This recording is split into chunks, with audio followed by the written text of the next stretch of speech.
வாழ்க வையகம், வாழ்க வையகம், வாழ்க வளமுடன். அருளாசன் அருள் தந்தை வேதாத்ரி மகரிஷி அவர்களும் ஒட்டுமொத்த மகான்களும் இறைநிலையும் என்னுள் சூக்குமமாக எழுந்தருளி இன்றைய நாள்காட்டி வரிகளுக்கான கவிவரிகளையும் அதற்கான விளக்கத்தையும் சிறப்பிக்க வேண்டுமாய் சங்கல்பம் மேற்கொள்கிறேன்.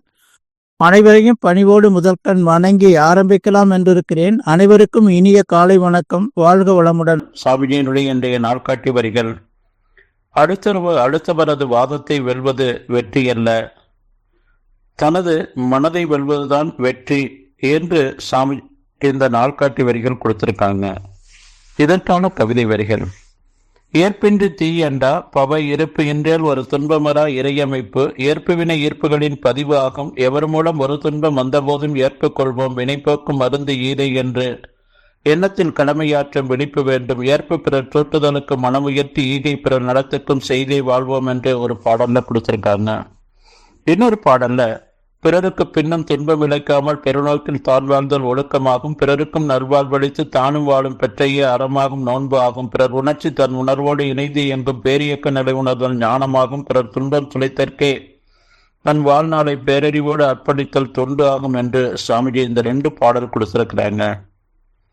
நாம மற்றவர்களோடு வாதங்கள் செய்து கொண்டு வாழக்கூடிய ஒரு வாழ்க்கை என்பது முற்காலத்திலெல்லாம் இருந்தது. ஒரு 60 ஆண்டுகளுக்கு முன்னாடி கிராமப்புறங்கள்லாம் பாவடி, பெரிய பாவடி இருக்கும். அதுல ஒரு ஹால் ஒன்று இருக்கும், சாவடின்னு சொல்லிட்டு. நாங்கெல்லாம் அந்த கிராமப்புறங்கள்ல அந்த பாவடியில விளையாண்டு கொண்டிருப்போம். அந்த சாவடியில பெரியவர்கள் எல்லாம் ஒருவருக்கு ஒருவர் கருத்துக்களை பரிமாற்றம் பண்ணி கொண்டு எதிரெதிர் வாதங்கள், ஒருத்தர் சொல்றதுக்கு இன்னொரு பதில் சொல்லி கொண்டே இருப்பாங்க. அது கிராமப்புறங்கள்ல முற்காலங்கள்ல எல்லாம் உண்டு. நாம நம்முடைய கருமையத்துல பதிவுகள் என்பது ரெக்கார்டர் கேசட்டாக நம்முடைய அடி மனதுல பதிந்திருக்கிறது.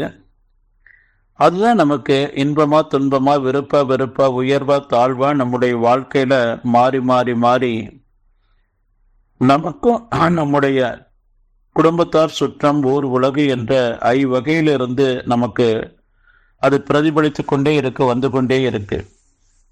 வினை பயன் ஒரு தேகம் கண்டிருக்கிறோம் என்பதை நம்ம புரிந்து கொள்ளணும். நம்முடைய சூழல்கள் அனைத்தும் நம்முடைய வினை பயனை போக்கி நாம இறையத்து தன்மைக்கு மாறி இறைவனாகவே மாறி நின்று இந்த வாழும் காலத்திலே வாழக்கூடிய அந்த ஒரு நிலை உருவாகணும் என்று சொல்லி சொன்னா, அதற்கு நாம நம்முடைய சூழல்களில் வரக்கூடிய துன்பங்கள் அனைத்தையும் ஏற்று நாம் நம்முடைய பதிவை நீக்கிக் கொள்ள வேண்டும் என்ற அந்த ஒரு பேருண்மையை, இறை உண்மையை நாம மனதில் நிறுத்தி வாழ பழகிக் கொள்ளணுங்க. சில உதாரணங்களை பார்த்துட்டு அதுக்கப்புறம் போவாங்க. அன்னை தெரசா நம்ம எல்லோருக்கும் தெரியும். அவங்க இந்த தொண்டு நிறுவனத்தை நடத்தி வர்றாங்க. அந்த தொண்டு நிறுவனத்துக்காக அவங்க நிதி திரட்டுவதற்காக பலரை சென்று போய் பார்க்குறாங்க, கையேந்துறாங்க. அப்போ ஒரு அன்பர் என்ன செய்யறாரு, அன்னை தெரசா அவங்க கையில எச்சில துப்புறாரு.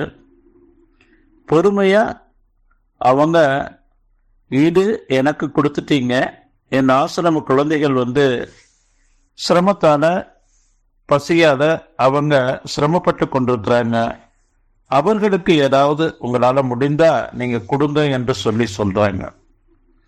அந்த செல்வத்திற்கிட்ட அவங்க எந்த விதமான வாதமும் செய்யல. அவங்க மனதால அந்த துன்பத்தை ஏற்றுக்கொண்டு மறுபடியும் அவங்க கிட்ட சாந்தமா கேட்கும்போது அந்த ஆளுக்கு கொஞ்சம் ஓரளவுக்கு மன இரக்கம் அதன் பிறகு அந்த தொண்டு நிறுவனத்துக்காக அவரால் முடிந்த உதவியை செய்யறாங்க. அதே போல இயேசுபிரான் சொல்லுவாரு, ஒரு கன்னத்துல அரைஞ்சா மறுகன்னத்தை காட்டுங்க. காரணம் என்னன்னா, நம்முடைய ஜெனட்டிக்ல அது போன்ற ஒரு பதிவு இருக்கு. அந்த பதிவை நீக்க வந்த மகான்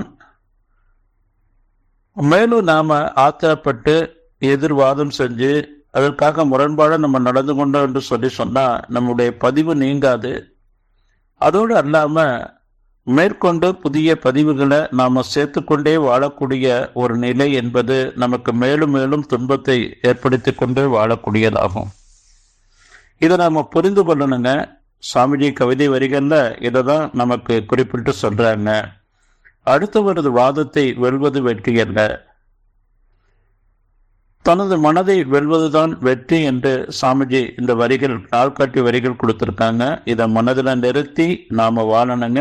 நம்முடைய கருமையமான அடி மனதில் இருக்கக்கூடிய எல்லா கலந்த பதிவுகளையும் நீக்கி இறையற்ற தன்மைக்கு மாறுவதுதான் நம்முடைய பிறவியின் நோக்கம் என்று உணர்ந்து வாழணுங்க. நன்றியோடு நிறைவு செய்து கொண்ட இன்றைய சிந்தனைய வாழ்க வளமுடன், வாழ்க வளமுடன், வாழ்க வளமுடன்.